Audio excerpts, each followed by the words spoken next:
Hello adventurers, welcome back to some more of the Dungeon Beneath. This game is continually really well received on the channel, and so we are doing yet another run, also because Keejchen can't stop thinking about how do we beat that freaking boss at the end.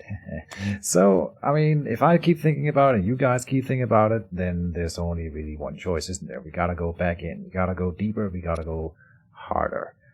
And, let's see. The non-summoned ally. I'm not opposed to taking one of these pre-selected if they're like perfect. And Mariana and Jack. Mariana has 2 attack.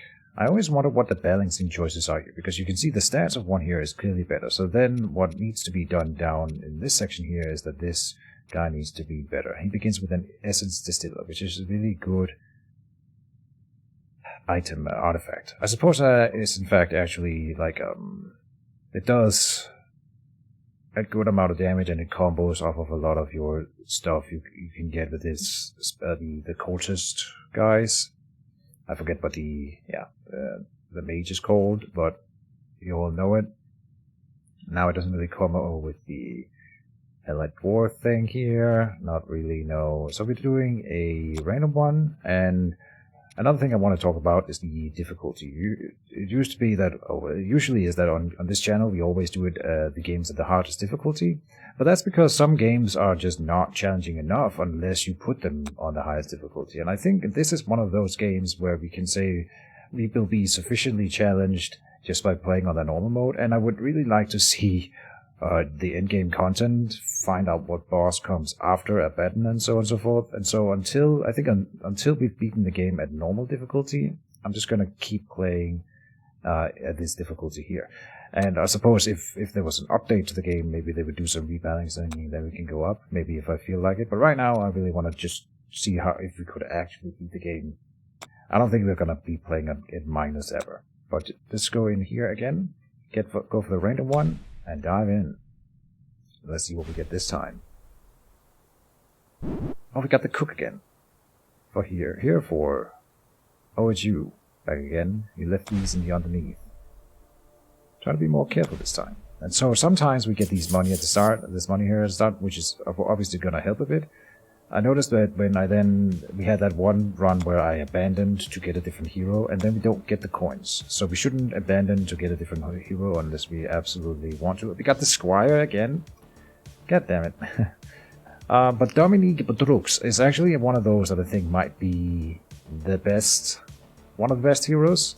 He's inexhaustible, and the healing is what we really need. What we really need to win against Abaddon, I think, is more healing. Sustainability, because he doesn't do like a boatload of damage, but he himself is very tanky. So if we can out-heal his damage and just stay alive long enough while we do trickle damage to him, that would be a way to beat him. And so a hero that heals is a good start to that kind of combo. The Squire is mediocre. Oh, and we got the Essence Distiller up top for the artifact. Also a really good artifact.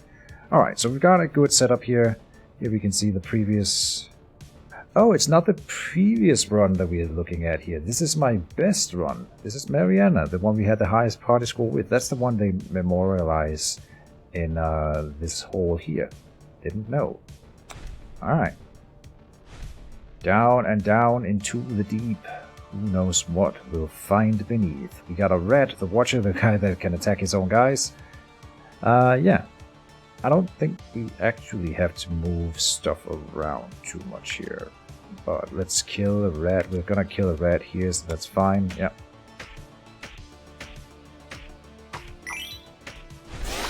And heal the Squire. And we get the Essence Distiller in, right? So, I mean, this is already over.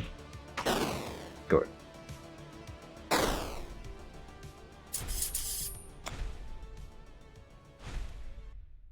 Oh, and we can see the boss. Someone wrote a comment. In fact, you guys have been giving me so many nice tips and comments, and really thank you a lot, guys. Keep them coming, because that also makes it more likely for me to actually go back in and play. When you guys are giving me all of this help, I feel like I can utilize some of that to our advantage going forward. And so one of the tips that we were given is that now I went down, but in the previous floor we could see the little statues up here. You guys can go back and check, and those were the golem.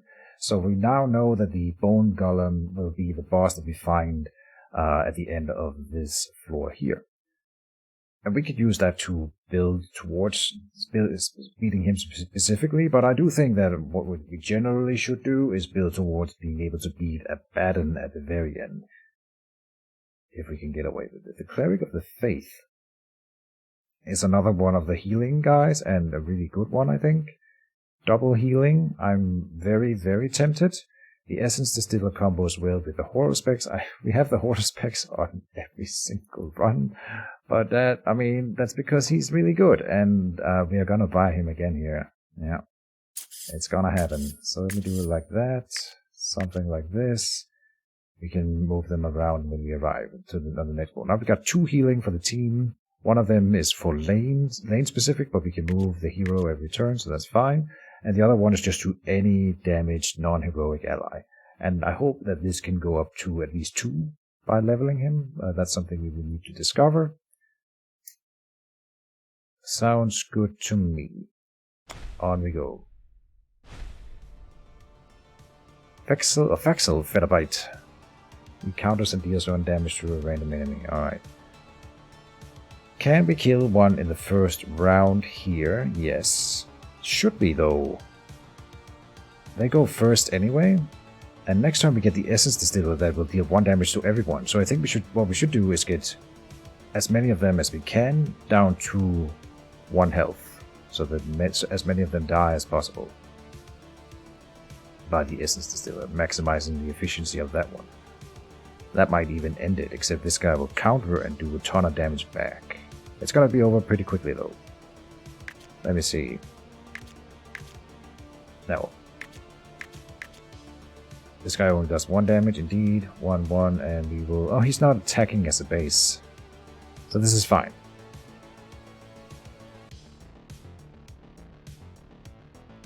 Yep.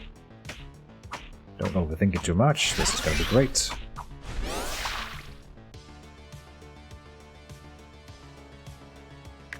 Get the hero down here. Yep.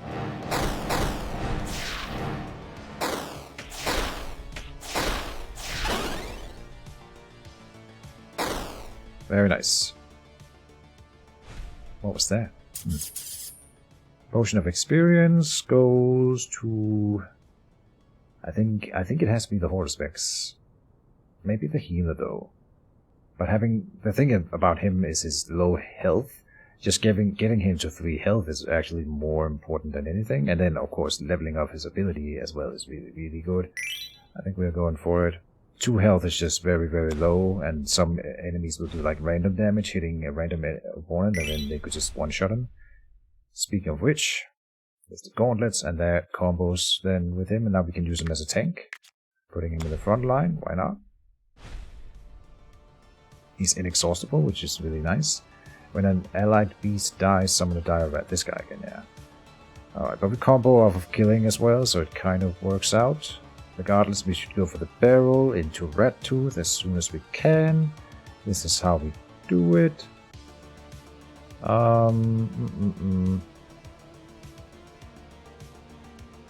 Yes. This is kind of tricky. The cleric will heal one of these 3. Ah, it's perfect, because he will have to heal the follower or the Horror Specs, because he goes before the enemy hero, Rat Tooth, and Rat Tooth will then attack the Squire, and then Dominique can only heal the Squire. I was worried that the cleric would heal the Squire and then waste our Dominique healing, but that cannot happen, because he goes before the hero. Perfect. Again, the Bone Golem here appears. Alright. This still works out to our advantage, I think. Indeed. Over it is. We should collect our experience on 1 unit at a time to get the maximum efficiency out of it. What are you? An armored knight, level 1 human fighter with 0 attack. Has bonus attack equal to their armor. No way. That's amazing. assuming you get the combos, but he's also got 8 health. Enchanter says give a random allied mage +1 power at the end of the round, and that could go to the Horospex, which would waste it, so that's not good. We can go for the Armored Knight or the Divine Protector, and I'm gonna say that we're not doing either. The Armored Knight does not combo because we have not gone for armor, we have gone for healing already, and I don't think we should both have an armorer and a healer. Not sure about that.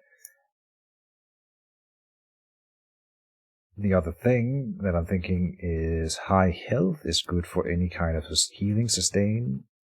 Gives us more time to heal them back up before they get reduced to 0.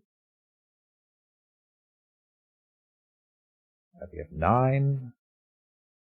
But I'm thinking we save it here. None of these are like tickling me right now, and we will find other campfires later.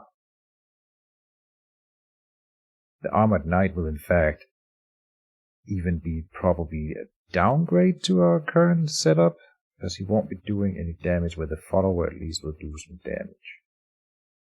But he's super cool. I can see him being really, really good if you get the right combos for him.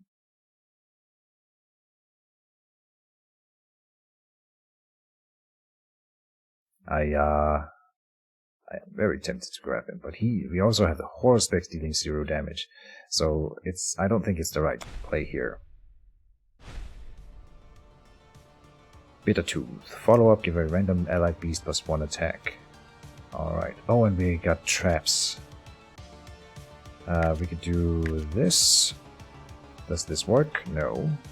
Because the Squire's ability is being wasted, but now we are attacking a metal urn. We are taking a ton of attacks, by the way. Two here. Follow up, give a random allied beast +1 attack, not 1 power, +1 attack permanently. So the more we can snipe, the better. And we're getting this one killed. I think we're doing this here. This is how we should do it. Don't work on the metal urn, kill another beast here.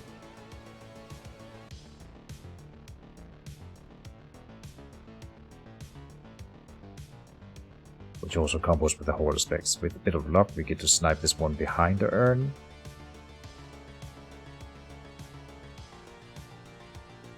Yeah. Now, we don't have the healing to keep up with the damage they are outputting here right now, but maybe soon. Oh, this is perfect. Right, okay. And now we've got more healing than the damage that they're dishing out when it's only a Bittertooth, and so then we cannot die.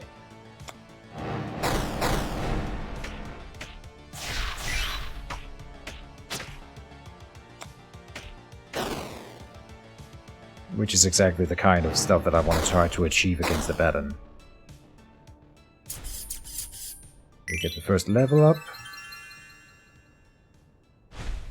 And this does make a massive difference for the Horospex. We're dealing double the damage. We get an artifact. What do we get? This Sunstone again. And there's only one it can go on. It's only for mages, and the Horospex doesn't use power at all, so it'll go on the healer. That's fine. Flit Featherbite. Counter gain 2 power. Alright, he is pretty tricky, and we get a Lost Adventurer to protect. What is this now? Web Spinner's Den. Characters can't move when placed on webs. Ah, but I didn't place him there. Okay, I think maybe this one should wait until the fight has actually started. Interesting with that little interaction. So let's try to heal that Lost Adventurer. Now we're not getting anything out of the Squire here, so maybe we do it like that, except then you're not attacking. We could do this. I still wonder if the Cleric of the Path can even heal himself. I don't actually know. This would be better, I think. So we're removing the barrel in this turn. No, next turn. Ah, he deals 1 damage in the first turn. Dang it. Maybe this then. You're doing what? 3? 2 here. And then 3 next turn. This is a rough one. Hard to set up. Oh, now I can't move the follower because I put him there? Oh, come on. Alright. It's maybe a bit harsh. And the goblins, they move. Right, they change lanes every round, so we don't have to plan for future rounds as much. In fact, killing the barrel there... Oh no, that... Because we don't want to hit Fetterbite. He gets really strong once we start hitting him. We want to clear the board first. Which we are totally not doing. We're not killing anything this way right now. Oh, but we got the Essence Distiller coming in next turn.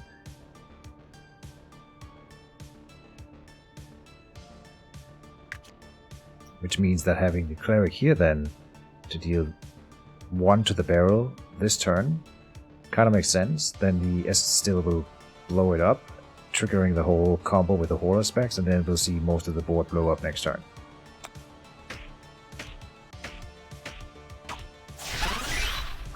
And we're keeping the Adventurer alive.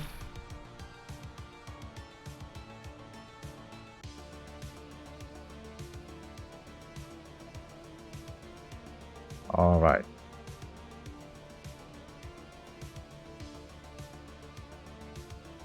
Let me check the attack order here. Yes, it kind of works out. We're not wasting any damage. Then the follow will kill the barrel with that 1 overkill, but I suppose that's fine. Except the Horror Specs might have killed by then. We deal only 1 here. But again, the Horror Specs... I think this works out. It totally will. This is so good. Are we losing anyone? No. Oh, that's not true. We're losing the Horror Specs. When Fetterbite attacks, because this thing will blow up, getting him to 3 power, and the Goblin Scout will have shot already. Ah, but by then, the Cleric of the Path would have healed someone.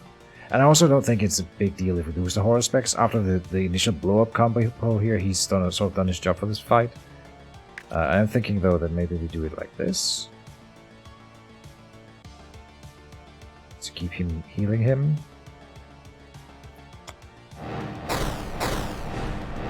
Yeah, okay. Ha ha ha! Horror Specs killed.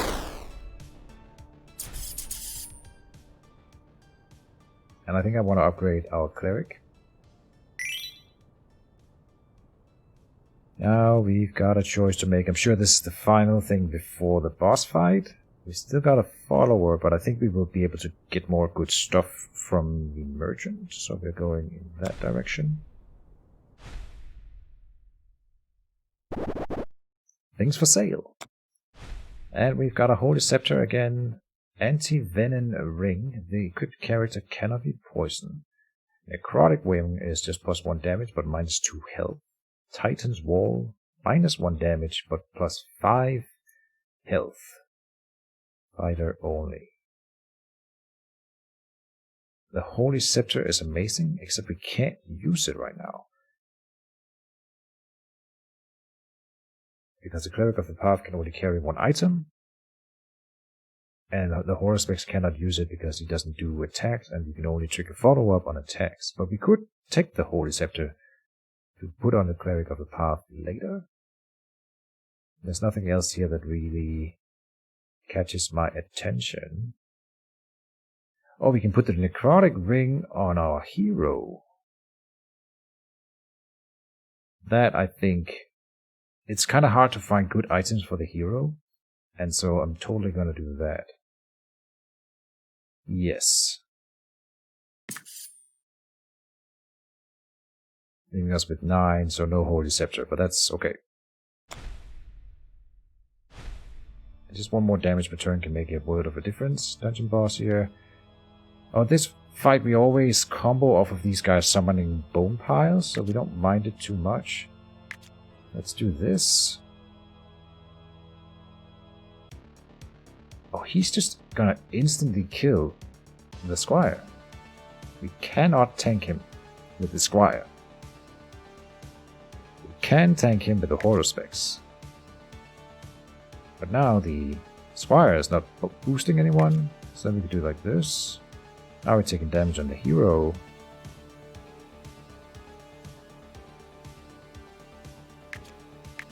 So then the Squire there and the hero up. That means we kill him next turn with the Essence Distiller, and that's probably honestly okay. Except he does this thing as a follow-up. I still think this is the right call. Not having a proper tank for the reanimated Colossus, that's something I didn't really factor in.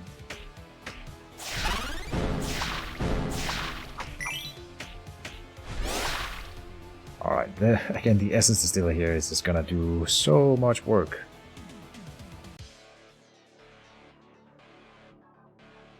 We are losing the Horror Specs after that. When the Colossus attacks twice. I wonder if it's even gonna hit the Cleric. But I don't think that's a big deal. We can lose the Horror Specs, we can't level him up then, but that's not what we're trying to do anyway. And we're gonna lose a character if the Colossus attacks. That's if the Colossus attacks. I don't really know if it'll get an attack off here.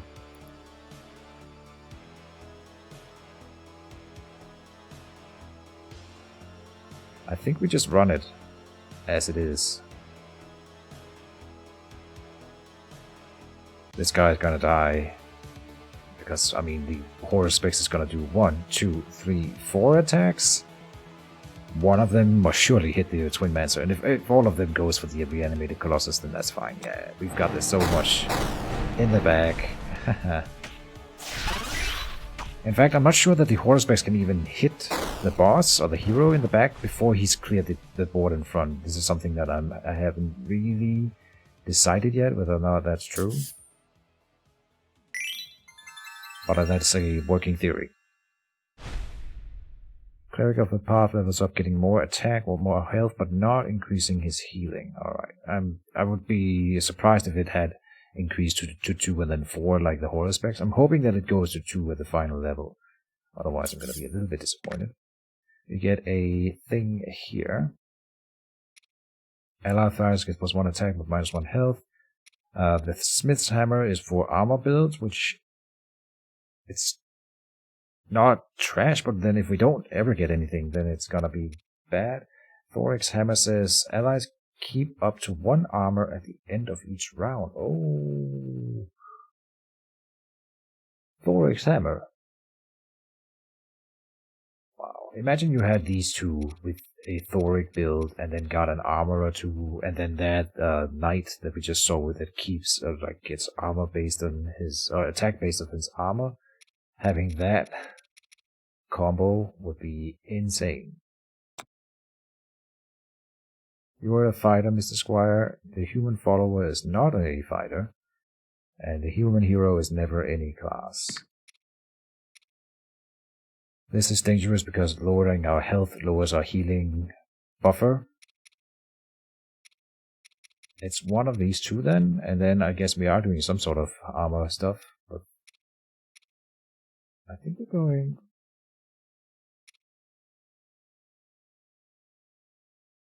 I think the Smith's Hammer is better, because you want to use your armor usually.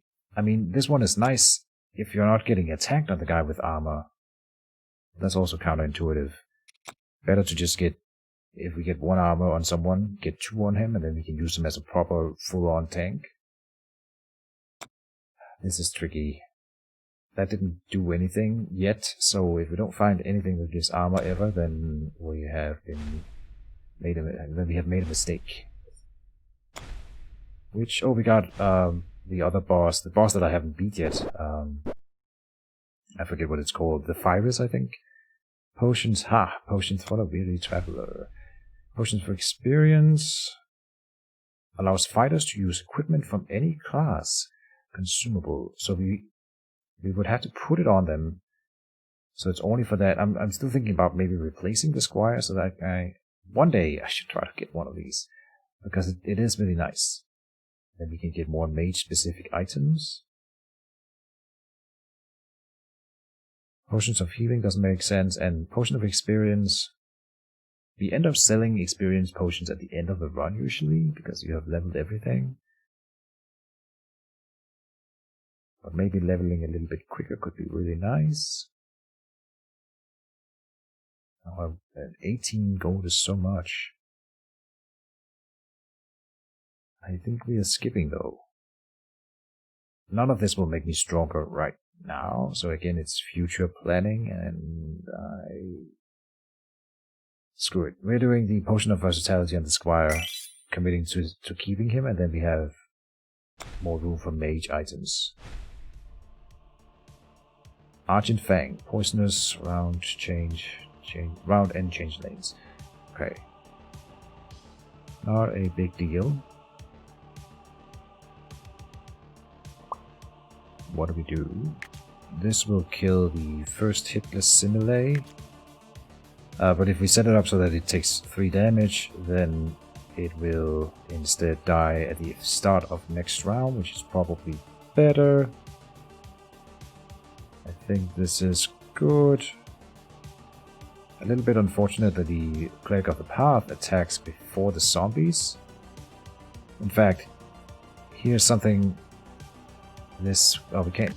I wish I could see the item, but well, we can do it at the end. It lowers the speed, and so maybe lowering the speed of this healer would make a lot of sense, in fact.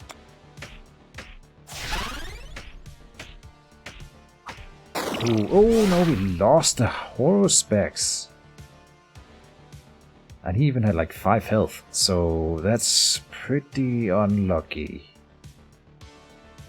This one had a random attack and attacked him. Oh no. Oh no.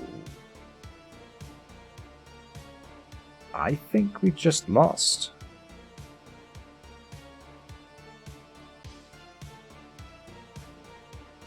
Well, I don't know what to do now. We have 3 damage here that is gonna... What? It's gonna hit this ancient urn? No, it's gonna hit the Argent Fang. That might be okay. This one will die and spawn a hitless Sibylle instead. This one will kill my follower. We're doing 3 damage to the Argent Fang this turn, and I think we can kill it next turn, so I hope that we will be okay. I think we will be okay.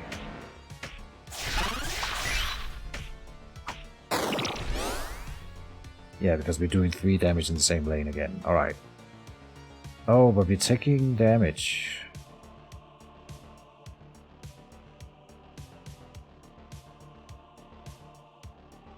That we can dodge or like prevent by doing this. We're still doing enough damage to kill the Argent Fang at the end of the round. Yeah. Close call.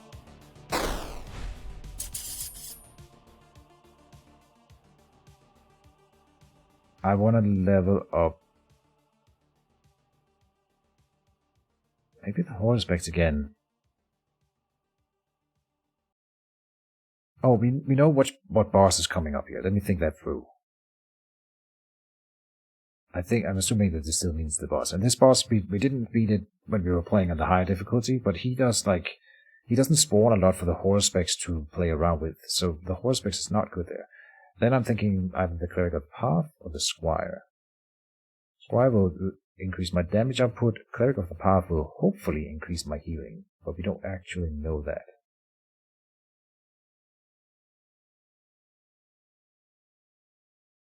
Worth testing?